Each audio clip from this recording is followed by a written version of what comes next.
Bonjour à tous. Bon, aujourd'hui je vais vous parler d'un très grand saint. Alors, de combien de temps je dispose? Ah bah ça alors ma montre? Mais qu'est-ce que j'en ai fait? Ah mais j'en ai besoin parce que j'ai que un quart d'heure et si j'ai pas ma montre, je vais parler pendant 1 heure. Oh là là. Bon. Saint-Antoine, s'il vous plaît, faites que je retrouve ma montre parce que vraiment là j'en ai besoin. Oui? Bonjour ma sœur. Bonjour. Qu'est-ce qui vous arrive? Qu'est-ce que vous faites là? Bah voilà. Bah, ma montre? Mais comment ça se fait? Comment vous dire voilà quoi. Vous êtes tout pardonné. Pardon, oui. Non, mais vous savez, c'est Saint-Antoine qui vous a envoyé, ça c'est sûr. J'ai eu un moment de contrition très intense et je ne pouvais pas la garder. Je sais pas ce qui s'est passé. Je suis sûre que c'est Saint-Antoine. Mais je vais vous raconter son histoire, vous verrez, c'est un saint extraordinaire. C'est vrai? Oui, tout à fait. En tout cas, là, j'en suis persuadée. c'est vrai que, il agit dans les cœurs. Hein. Sûrement. Voilà. Bon, eh bien, figurez-vous qu'en fait, Saint-Antoine de Padoue ne s'appelle ni Saint-Antoine et il n'est pas de Padoue. Alors c'est qui? Eh bien, en fait, à sa naissance, Antoine s'appelait Ferdinand. Et il est né à Lisbonne. Pas du tout à Padoue. Donc c'est Ferdinand de Lisbonne. Exactement. Donc quand les Portugais prirent Ferdinand de Lisbonne, en fait, ils prirent Saint-Antoine de Padoue. Et donc, nous, on va l'appeler Antoine parce que c'est plus simple et on le connaît comme ça. Et puis sinon, ça va tout mélanger. Exactement. Donc Antoine, il est né en 1195. C'est l'époque des chevaliers et des princesses qui nous font tous rêver. Et notre Antoine a grandi dans une famille aisée, même plutôt très aisée. Il est même descendant du célèbre Godefroy de Bouillon. Vous connaissez Godefroy de Bouillon? Oui, même moi je le connais. Ah, le roi de Jérusalem, qui a œuvré à la délivrance des lieux saints. Vous vous rendez compte? Donc c'est une noble lignée pour notre Antoine. Et dès tout petit, Antoine est très pieux. Il aime beaucoup Jésus et Marie. Il fait bien sa prière. Oh là là. Ce sont même ses premiers mots, Jésus et Marie. Il pourrait peut-être m'aider. Bah sûrement. Et il va grandir donc dans la piété, mais le moment de l'adolescence est toujours un moment difficile. Et Antoine est dans un monde qui brille. À quel dites-vous? Exactement. Mais Antoine saura résister à la tentation, parce qu'il va toujours recourir à la Vierge Marie et à Jésus. Et il restera donc très pur. Et ce n'est pas, il ne va pas rester très longtemps dans le monde, il va rentrer au couvent très jeune, au couvent des chanoines de Saint-Augustin. Il va commencer une vie de prière très heureuse, parce que c'est vraiment, la prière, c'est son délice. Mais ça ne va pas durer très longtemps, parce que sa famille refuse sa vocation. Oh là là. Eh oui.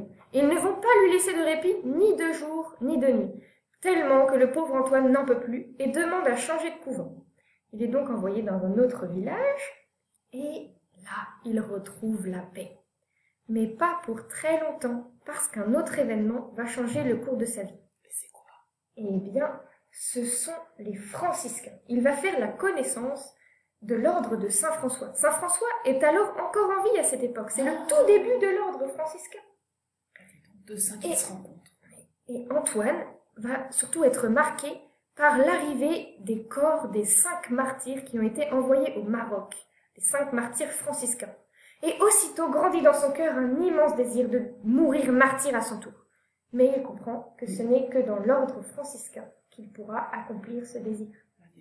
Il n'a pas peur, lui. Hein. Ah bah, il n'avait pas peur pour Jésus. Et donc il demande à entrer dans l'ordre des franciscains. Cela lui est accordé, il reçoit l'habit des frères mineurs et il est envoyé en Afrique selon son grand désir. Il espère y mourir donc martyr. Oh, quel zèle! Oh là là. Mais ce n'est pas la volonté de Dieu sur lui. Et il tombe gravement malade. Il doit donc rentrer au Portugal. Son bateau va seulement faire naufrage en Sicile. Il ne rentre donc pas chez lui et atterrit sur une autre terre. Quelque temps plus tard, a lieu un grand chapitre. C'est une sorte de grande réunion où tous les frères se réunissent, tous les frères franciscains se réunissent pour un peu choisir, pas choisir, mais recevoir ce qu'ils vont faire dans l'année, s'ils vont être envoyés prêcher ou à la cuisine. Voilà, chacun reçoit sa mission. Mais on oublie Antoine, tellement il est humble et discret. Pourtant, Antoine a beaucoup de ressources cachées, il est très intelligent et brillant, mais ça, personne ne le sait. Mais que va-t-il faire alors si on l'a oublié? Le bon Dieu, lui, ne l'oublie pas. Et un prêtre franciscain lui demande de devenir aumônier d'une toute petite communauté dans un tout petit village, et lui vit dans une toute petite cellule, ascète, pauvre, priant, très humble et très recueilli. On l'ignore, mais il a quand même déjà une réputation de grande sainteté. Donc il prie tout le temps? Oui, il fait la cuisine aussi, il aide, il rend service, il fait les plus humbles tâches. Mais un jour, Antoine va sortir de l'ombre. C'est lors d'ordination qu'on lui demande de faire le sermon. Oh, son premier sermon? Son premier sermon. Alors lui, le prépare par obéissance. Il ne cherche pas du tout à se mettre en avant. Et le jour du sermon arrivé, Antoine monte en chair. On ne se doute pas de ce qui va se passer. Mais soudain, Antoine ouvre la bouche et commence à parler. Jamais nous n'avons entendu quelque chose d'aussi beau. Tous les cœurs s'émeuvent, ils pleurent de joie en entendant les paroles d'Antoine qui vibrent d'ardeur pour son Seigneur. Et ces paroles sont tellement enflammées que sa réputation aussitôt grandit et de loin on vient pour l'écouter. Il est donc envoyé prêcher dans d'autres villes, dans d'autres pays, et à chaque fois qu'il parle, il y a des milliers de conversions. Et on vient de très loin pour l'écouter. Et des miracles suivent, des miracles incroyables. Un peu ce qui s'est passé dans mon cœur, en fait. Et exactement. Antoine agit dans les cœurs des personnes. Et je voudrais quand même vous raconter 2 miracles que saint Antoine a fait. J'aime bien les histoires. Ils sont incroyables. Alors, il en a fait beaucoup, donc je ne vous en dis que 2. Un qui est très intéressant. Antoine, donc, parlait pour convertir les hérétiques. Les hérétiques, ce sont des personnes qui croient en des erreurs et donc qui abîment la foi catholique, qui ne croient plus vraiment en Jésus. Et donc ces hérétiques ne croyaient plus en la présence réelle de Jésus dans l'hostie consacrée. Et après avoir débattu pendant longtemps avec l'un de ces hommes, qui était d'ailleurs très savant, qui avait presque réponse à tout, qui parlait l'hébreu, le grec, l'arabe et tout ce que vous voulez, mais Antoine, à chaque fois, lui donnait des arguments contraires. Et à bout d'arguments, notre homme dit « Eh bien, puisque vous affirmez que Jésus est présent dans l'hostie, je vous propose un défi. Si ma mule, après n'avoir pas mangé de foin pendant 3 jours, vient et se prosterne devant l'hostie consacrée, alors je croirai en la supériorité de la religion catholique. » Et Antoine relève le défi. Ils reviennent donc tous les 2, 3 jours plus tard. La mule est affamée. Le monsieur arrive avec une belle botte de foin bien alléchante pour sa mule. Et voilà qu'Antoine arrive avec l'ostensoir. Toute la foule s'est assemblée pour regarder ce qui allait se passer. Et la mule se dirige droit vers l'ostensoir et se prosterne devant Jésus au lieu de s'approcher de la botte de foin. Notre hérétique en est tout bouleversé et se convertit, ainsi que toute sa famille. Et la foule rentre chez elle dans l'admiration. Et une autre fois, Antoine se trouve dans la ville de Rimini. La ville de Rimini est une ville remplie d'hérétiques au cœur dur. Ils sont convaincus de leurs erreurs. Et Antoine a bien du mal à les faire changer d'avis. À force de sermons, rien n'y fait. Ils ne veulent pas changer, ils ne veulent pas se convertir. Alors Antoine se dit, puisque vous ne voulez pas m'écouter, eh bien je vais aller parler aux poissons de la mer. Il se dirige donc vers le port et s'adresse aux poissons. Ô poissons, louez votre Seigneur, vous qui avez nourri le Sauveur. Les poissons, ils écoutent pas?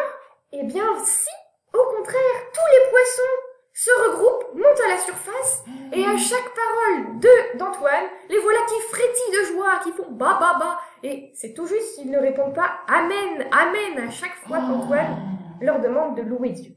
Mais vous vous rendez compte?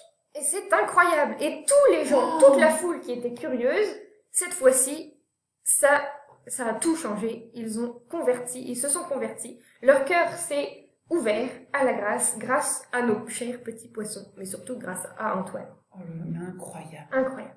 Donc je vous passe encore d'autres miracles qu'il a accomplis, que bien sûr nous ne pouvons pas imiter, Quoique, si nous avions peut-être la foi... Gros comme une graine de montagne, j'ai déjà entendu ça quelque part. Une graine de moutarde. De moutarde. Pas une graine de montagne, voyons.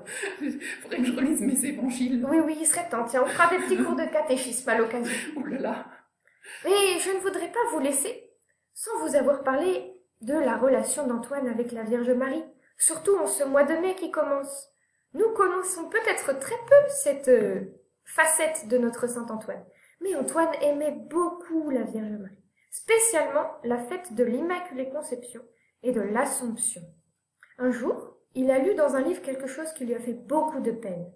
Il a lu que certains doutaient que Marie soit montée au ciel avec son corps. Et cela l'a rendu si triste qu'il s'est mis à pleurer. Et puis, il a supplié Dieu de pardonner à ces personnes qui doutaient. Et puis tout à coup, la Sainte Vierge lui apparaît. Et elle lui assure qu'elle est bien montée au ciel avec son corps.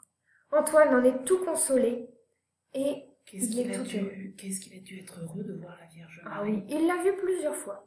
Et sa prière préférée commençait ainsi.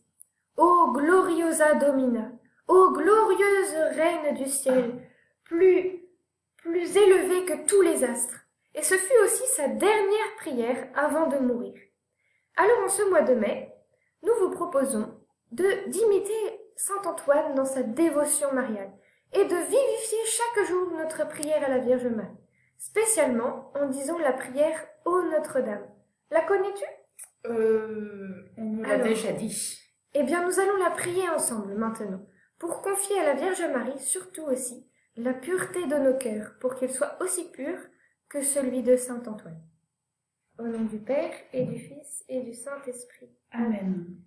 Ô Notre-Dame, nous nous confions en vous, en votre obédience bénie et en votre garde très spéciale, aujourd'hui et chaque jour. Nous vous confions nos âmes et nos corps.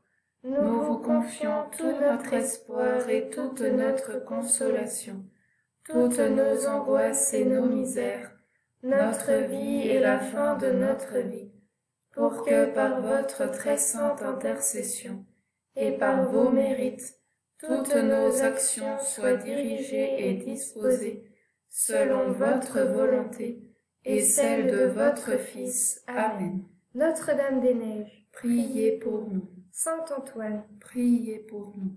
Et bon mois de mai à chacun de vous. Merci.